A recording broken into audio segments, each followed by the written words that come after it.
चलिए आज मैं लेकर आया हूँ क्लास 7 की विज्ञान की नोट्स।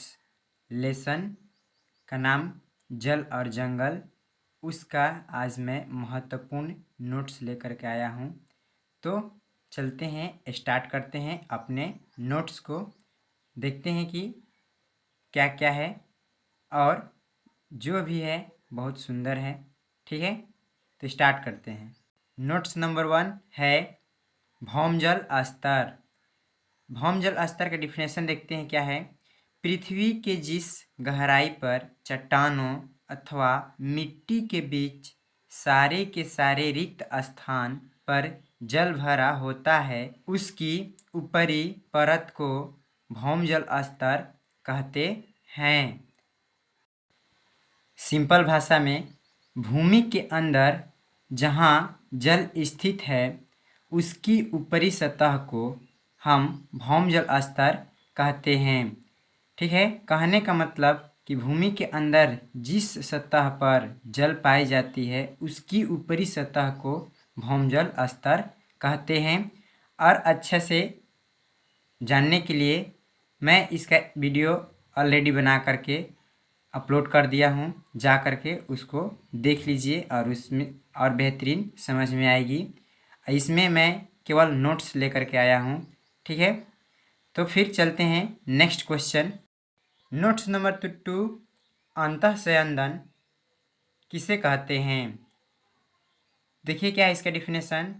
वर्षा जल नदियों, तालाबों, झीलों का जल मिट्टी से रिस रिस कर भूमि के अंदर जाने की क्रिया को अंतःस्यंदन कहते हैं।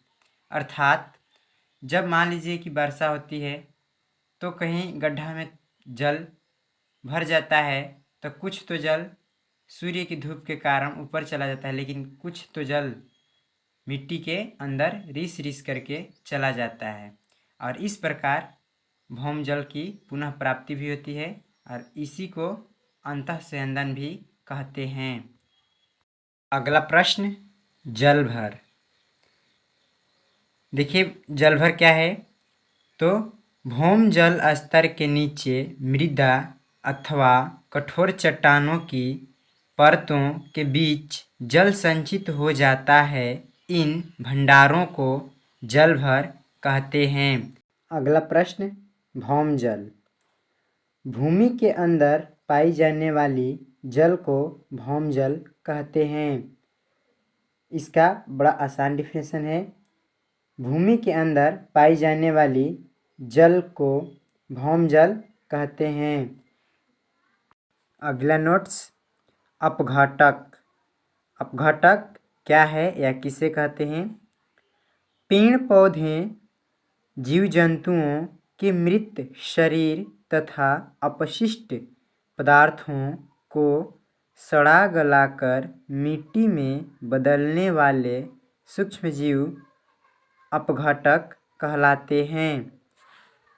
आप सभी देखे होंगे कि कोई भी पदार्थ, जैविक पदार्थ जो फेंकने से सड़ गल जाता है और वह सड़ गल करके मिट्टी में बदल जाता है, तो जिसके कारण वह मिट्टी में बदलता है या जो जीव उसको मिट्टी में बदल देते हैं, वही सूक्ष्मजीव अपघटक कहलाते हैं। अगला प्रश्न, ह्यूमस किसे कहते हैं या ह्यूमस क्या है। अपशिष्ट पदार्थ सड़ गलकर मिट्टी में बदल जाते हैं तथा मिट्टी का रंग काली भूरी हो जाती है, जिसे ह्यूमस कहते हैं। पेड़ पौधों की पत्तियां जब गिर जाती है सूखकर और मृत जीव जंतु के शरीर सड़ गल करके मिट्टी में बदलता है ना, तो वहाँ आप जा कर के देखिएगा, तो जहाँ पर वो लोग सब सड़े हैं, गले हैं, वहाँ की मिट्टी थोड़ी और मिट्टी से अलग दिखाई देगी तथा वह ज़्यादा भुरभुरी भी हो जाती है और उसमें कोई भी फसल या पौधा अच्छा उपज होता है और वह मिट्टी का रंग काला भूरा रंग का आपको दिखेगा और वह उर्वरा शक्ति भी बढ़ा देती है पृथ्वी की, जिसे लेकर पेड़ पौधा अधिक उपज होते हैं। तो ये है ह्यूमस। ठीक है, आप सभी को समझ में आया होगा। तो फिर चलते हैं अगले प्रश्न की ओर। अगला प्रश्न भू अपरदन है। भू अपरदन किसे कहते हैं? देखिए इसका डिफिनेशन क्या दिया है। भूमि की ऊपरी परत तेज धूप तथा वर्षा के कारण कटकर बहने लगती है। यह क्रिया भू अपरदन कहलाती है। आप सभी कभी कभी देखे होंगे कि जहाँ पर पेड़ पौधा नहीं होते हैं या बहुत कम होते हैं, वहाँ बरसात के दिनों में वहाँ की मिट्टी तेज वर्षा होने से ऊपरी परत उसकी कट करके बह जाती है और वहाँ पर फसल अच्छा नहीं होता है। और वह मिट्टी जब कट करके बह जाती है ना, उसी को भू अपरदन कहते हैं। अर्थात भूमि की ऊपरी परत की क्षय हो जाती है, बर्बाद हो जाती है भूमि।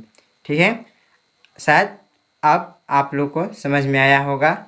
आज का हमारा वीडियो यहीं पर समाप्त होता है तथा वीडियो पसंद आई हो तो लाइक, ऐसी वीडियो को मिस ना करने के लिए आप मेरे 9 स्टडी चैनल को सब्सक्राइब कर लीजिए। और मैं क्लास 6 से 8 तक की किताब पढ़ाता हूँ और उसका वीडियो क्रमशः बनाता हूँ। Okay, thank you.